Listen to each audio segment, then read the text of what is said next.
नमस्कार। ऑस्ट्रेलिया, ये नाम सुनते ही हमारे जहन में एक शांत, खूबसूरत और एकदम सेफ देश की इमेज बनती है ना? लेकिन हाल ही में वहां कुछ ऐसा हुआ है जिसने इस इमेज पर कई सवाल खड़े कर दिए हैं। तो हुआ क्या है वहां? चलिए आज इसी पर बात करते हैं। कहते हैं एक चिंगारी नफरत की पूरे चमन को जला सकती है, अमन की छांव में भी दरारें ला सकती है। कभी कभी ना नफरत की बस एक छोटी सी चिंगारी ही काफी होती है सालों से बनी हुई शांति को, उस सुकून को खतरे में डालने के लिए। ऑस्ट्रेलिया की ये घटना हमें इसी नाजुक सी चीज की याद दिलाती है। और यही वो सवाल है जो इस पूरी घटना के सेंटर में है। क्या ये सिर्फ दो लोगों के बीच का एक झगड़ा था जो हाथ से निकल गया, या फिर इसकी जड़ें कहीं ज्यादा गहरी थीं? क्या इसमें धार्मिक नफरत का कोई एंगल था? आइए पता लगाते हैं। तो चलिए, किसी भी कंक्लूजन पे जंप करने से पहले ये जानना सबसे जरूरी है कि आखिर उस दिन हुआ क्या था। कहानी की शुरुआत हमेशा फैक्ट से होनी चाहिए। तो सोचिए, ये घटना ऑस्ट्रेलिया के एक ऐसे शहर में हुई जो अपनी मल्टीकल्चरल वाइब के लिए जाना जाता है। मतलब एक ऐसी पब्लिक जगह जहां अलग अलग देशों और धर्मों के लोग रोज साथ उठते बैठते हैं, आते जाते हैं। और अचानक इसी पीसफुल माहौल में ये हिंसक हमला हुआ। पुलिस और जो आई विटनेसेस थे, उनकी रिपोर्ट से हमें एक क्लियर पिक्चर मिलती है। तो हुआ ये कि सबसे पहले एक बहस शुरू हुई। देखते ही देखते ये बहस एक खतरनाक जानलेवा हमले में बदल गई और फिर फौरन ही आरोपी को गिरफ्तार कर लिया गया। और यहीं से पूरी कहानी एक नया मोड़ ले लेती है। पुलिस ने ऑफिशियली ये कहा कि वो इस मामले की जांच हेट क्राइम यानी नफरत से प्रेरित अपराध के एंगल से भी कर रहे हैं। पुलिस के इस एक स्टेटमेंट ने इस पूरे मामले को एक पर्सनल फाइट से कहीं ज्यादा बड़ा बना दिया। तो सवाल ये उठता है कि ये जो हुआ, क्या ये सिर्फ एक इंसान का गुस्सा था या फिर दुनिया में जो कुछ चल रहा है उसका असर था? कैसे एक अकेला जुर्म एक बड़े पॉलिटिकल और सोशल मुद्दे का हिस्सा बन गया? चलिए इसे समझते हैं।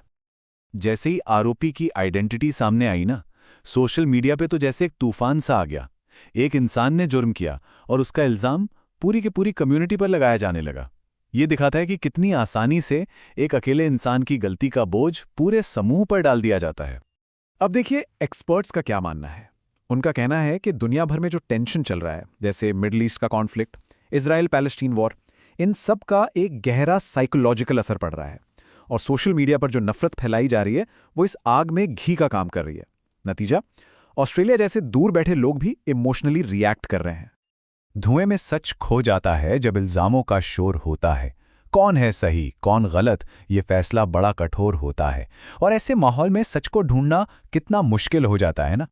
तो जब माहौल इतना टेंस हो, तो अथॉरिटीज और कम्युनिटी लीडर्स का रिएक्शन बहुत मैटर करता है। तो देखते हैं उन्होंने इस सिचुएशन को संभालने के लिए क्या किया।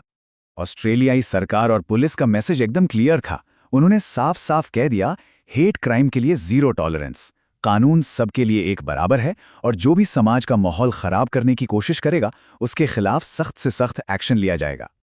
और शायद सबसे पावरफुल मैसेज तो कम्युनिटी लीडर्स की तरफ से आया।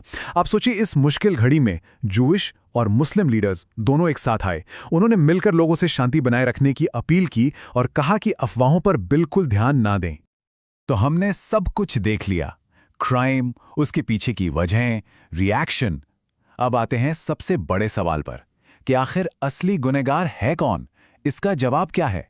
सबसे पहली और सबसे जरूरी बात, गलती किसी धर्म की नहीं है। कोई भी धर्म हिंसा करना नहीं सिखाता। एक इंसान के काम के लिए पूरे धर्म को जिम्मेदार ठहराना सरासर गलत है। दूसरी बात, गलती किसी देश की भी नहीं है।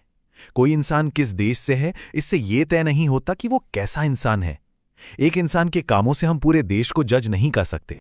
तो फिर गलती है किसकी? गलती सिर्फ और सिर्फ उस इंसान की है जिसने बातचीत की जगह हिंसा का रास्ता चुना। जिम्मेदारी हमेशा इंडिविजुअल होती है, कलेक्टिव नहीं। और आखिर में हमें बस एक बात याद रखनी है, किताबें धर्म की नहीं, इंसानियत का पाठ पढ़ाती हैं। नफरत की राह छोड़ दो, मोहब्बतें ही मंजिल तक ले जाती हैं। और मैं आज की ये बातचीत इसी एक गहरे सवाल के साथ खत्म करना चाहूंगा। अगर नफरत एक आग है, तो इसे बुझाएगा कौन? सिर्फ सरकार या हम सब? ये एक ऐसा सवाल है जिसका जवाब हम सबको मिलकर खोजना होगा।